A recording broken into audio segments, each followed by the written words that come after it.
Dave Birkett here, along with Carlos Monarrez in his Dodgers blue for a World Series game tonight. This weekend, another one. Look at him showing off the Dodgers t-shirt. We can talk a little bit to the Dodgers, Carlos. I'll give you your platform to talk some Dodgers, but we do have to talk some Lions football here because, even though we've sort of poo-pooed the matchup a little bit, it's a big game for the Lions against the Atlanta Falcons. Falcons 1-5, Lions 2-3. We've talked about it before, given the makeup of the schedule, if the Lions take care of business this week against a team that's, I think, a lot like the Lions, they're probably better than their record, but, still mediocre, good offense, veteran quarterback, that sort of thing, bad defense. If the Lions can take care of business, all of a sudden they're at 300 all of a sudden they're at 500 at 3-3. And then who knows, right? Well, they'd really be 4-3, but get out of here. Get out of here. Yeah, I know. I think Raheem Morris got a kick out of your Spider-Man meme. Tell me it's not. Boom, pointing at each other. One's the imposter. Did you believe him that he didn't know anything about that meme? No. He knows. He knows what I'm talking about. Absolutely, yeah. Yeah, they definitely. You got Matty Ice and Matty Nice. Best friends. You wrote about that. Ryan and Stafford. Definitely similar, really good offenses, and the defenses struggle. I think the Lions have a better defense than the Falcons do. So yeah, but this sets up for them. I mean, I think last week for the Falcons, beating the Vikings, who are imploding somehow, they're just terrible. And they got that bump with, firing Dan Quinn and hiring Raheem, that teams tend to sometimes live off of that little bump for a minute, but don't forget Lions, they have 2 wins. Both of them have been on the road. So they know how to win, away from Ford Field. They can overcome a little adversity. I don't think the Falcons are very good. I don't think they're 1-5. They've been inconsistent. They've struggled to score sometimes against decent defenses. And they put up 40 last week on the Vikings, so that's quite a bit. But I think the Lions will give them more of a run for their money. You sound exactly like you're describing the Lions, by the way. They're not very good, and they've struggled to score at times, and their defense. Look, is the Lions' defense better than the Falcons? Yeah, but we're talking about, what are we, like the 24th ranked defense and the 28th ranked defense? It's like splitting versions of badness there. Like neither one is anything to write home about. So yes, look, I think the Lions are probably a little bit more talented team, but then you look at that Falcons offense. Julio Jones is healthy and playing. The entire receiving core, really, obviously, Ridley, Matt Ryan is an MVP a couple years removed. Todd Gurley he's certainly not the Todd Gurley that that won NFL offensive MVP honors a couple of years ago, but he's having a little bit of a resurgence here. I saw a stat today. I think it's one of 4 backs in the NFL with 5 touchdowns and, 400 yards rushing. So, I think they have some balance on offense and some playmakers on offense at various stages. And to me, you look at what's happened to this Lions defense so far this year. These are the type of teams they struggle with, the teams that can the Packers, right? They blitzed them, right? The New Orleans Saints, when Drew Brees got going, veteran quarterbacks. This is not going to be as easy as last week. Gardner Minshew rushing him, showing him all kinds of different blitz pressures that he's not ready for. And then all of a sudden, next thing you know, you're up, 3 touchdowns. Yeah, that's definitely true. This is way more of a challenge. But I would say that the Lions' strength on defense is probably their secondary or their coverage. Trufant's out, but otherwise they've done a credible job of doing some coverage in the secondary and have good players there. And that's the Falcons' weakness, in their defense. They have young secondary. And that's the team, like you said, the Spider-Man thing. Both offenses, their strength is the passing game. So I think the Lions have a better chance, of limiting the Falcons, most potent part of their offense. The Lions, they'll if you don't have injuries and all that other stuff, that'll help. But I think the Lions defense is, finding its way a little bit more. They found some, I think it was Corey Unlin kind of kidded us this week about how, he mixed in more packages, whatever we were complaining about, and more. I know you guys. Yeah, I know you guys wanted more rush, so I gave you more of that. I gave you more, more zone because you wanted that and all that. But he was creative about the way that they put pressure on the quarterback, not necessarily blitzing all the time, showing different looks. Like you said, Matt Ryan's a different quarterback than Minshew. He's going to be able to sniff that out a lot easier. It's not going to be close by any chance, by any means, but I think the Lions have a slight edge. Look, if Corey Unlin is taking requests, I still would like more sacks. I mean, okay, like let me just put that out there. And I think anyone, for all the subscribers out there, hopefully Corey Unlin is one. He read my defensive breakdown of what happened with the pass rush. You'll know what I said, that I give him a lot of credit and give the defense a lot of credit. They had a nice game plan against the Jaguars. They did some good things with the pass rush. A couple times they brought 7. There were, a lot of times they just rushed 4, but they brought linebackers from different spots. And so I liked what they did with some of the zone blitzes there, but I don't see them doing that against a veteran quarterback, because they just haven't done that against veteran quarterbacks before. Like, that was a lack of respect that they had for Gardner Minshew and the Jaguars offense. And that's not going to be the same thing with Matt Ryan, because you blitz some of these veterans too much. They know where it's coming from, and they've got the receivers who are going to adjust to that, and they're going to end up picking that apart. So I understand you can't do that all the time.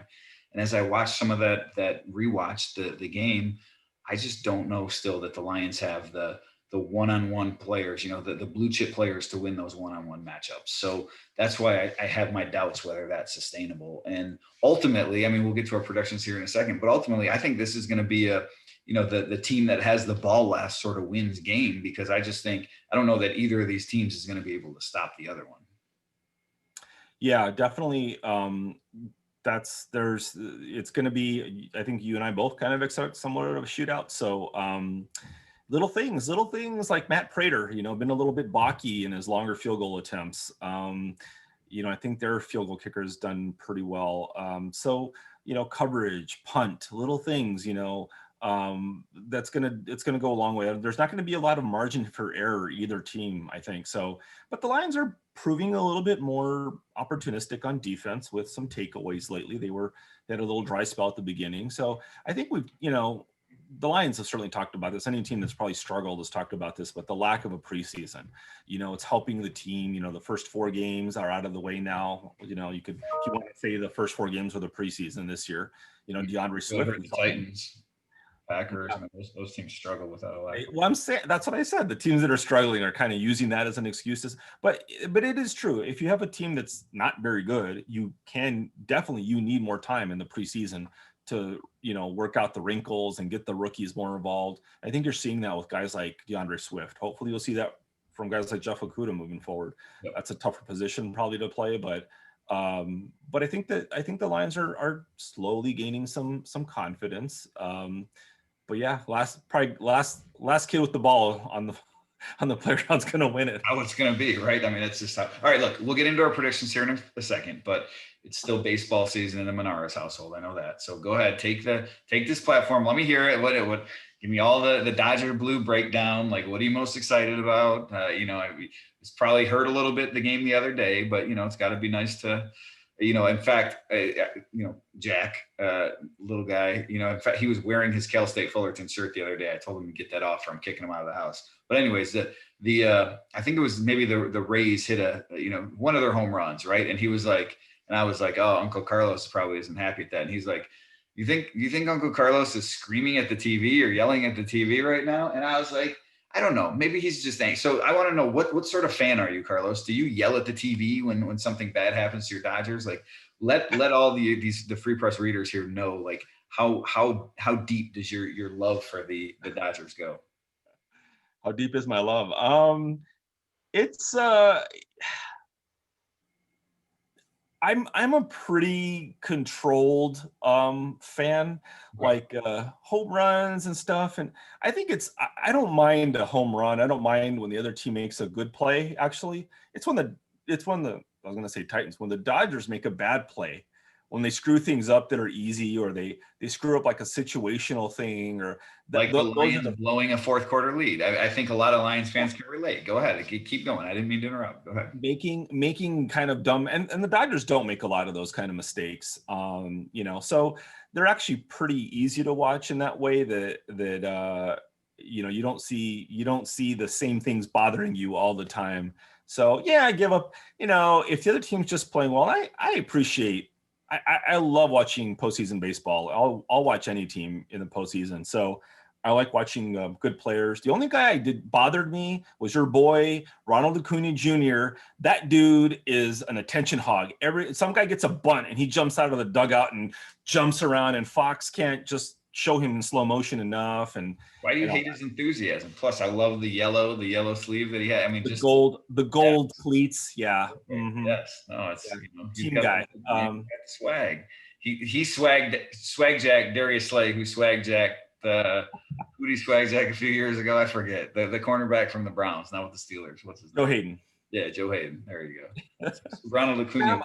I'm a pretty sedate fan. I don't get too worked up, and I'll be honest. Here's my as much as I love baseball, my trick is I DVR the game and I start watching it an hour or so late, so I can fast forward through the 25-second pitches and 30-second and the step outs of the box and the commercials and all that. So I just stay off social media and the internet while I'm watching it, so that I don't get a text from maybe another Lions beat writer taunting me about something. So when I'm sitting in my hotel Saturday night watching Game 4 and the Rays jump out to an early 3-0 lead with a 3-run homer first inning, after Justin Turner makes an error, I shouldn't text you about it. You don't want me to tell you that just happened? I'm gonna have you on mute. So yeah, you can text all you want. So all right. No. I was just curious. All right. So World Series going on, Big Ten football starting up, but obviously the thing we are here to talk about that we cover the Lions. So go ahead. Let me hear it. Let me hear your Lions love prediction here. What do we got going? Well, I got a little secret in my back pocket, Dave, for this game. Okay. You may not have heard this, but Matt Patricia was the defensive coordinator for the Patriots once upon a time. And they were down to the Falcons in a Super Bowl, 28-3, I think. Like that, yeah. So he knows a thing or two about comebacks. He knows how to play the Falcons. Deron Harmon was one of the key guys who helped spur that comeback with an inspired halftime locker room speech, Dave. Him and Julian Edelman, or emotion at least, to got them going. So I'm going to say this is a repeat. I'm going to say the Lions it's going to be 34-28, just like Super Bowl 51. Wow. The only problem with that, Carlos, is that there's no Bill Belichick, there's no Tom Brady. So I they didn't play much of a role in that comeback. I forget I said that. No, look, I like I said, I think these teams are the Spider-Man meme, right? They are pointing at each other because they are one and the same. I mean, from the late game collapses to the construction of the teams with the porous defenses and pretty good offenses. I mean, even though the Lions haven't quite hit their full stride yet, and same thing with the Falcons. They had a little lull there, end of September, beginning of October, where they didn't score a bunch of points. But I think these two teams are very similar. And I really do think the team with the ball last is the one that's going to win, because I just don't know how these teams are stopping each other. My prediction, though, I picked the Falcons to win this game 31-30. And look, I don't think this is something where, even though I said, right, you get to 3-3, all of a sudden maybe these playoff, dreams that you have, aspirations become a little more real. I still think the Lions are going to win a bunch of games here before Thanksgiving. So I just think the Falcons are maybe a little bit tougher of a matchup for the Lions than like the Colts next week. So I think the Falcons eke this one out 31-30. It'll be close. I mean, you can see it going either way. Both teams are worried about the other team. They know each other pretty well. So it should be a fun game though, right? A lot of scoring.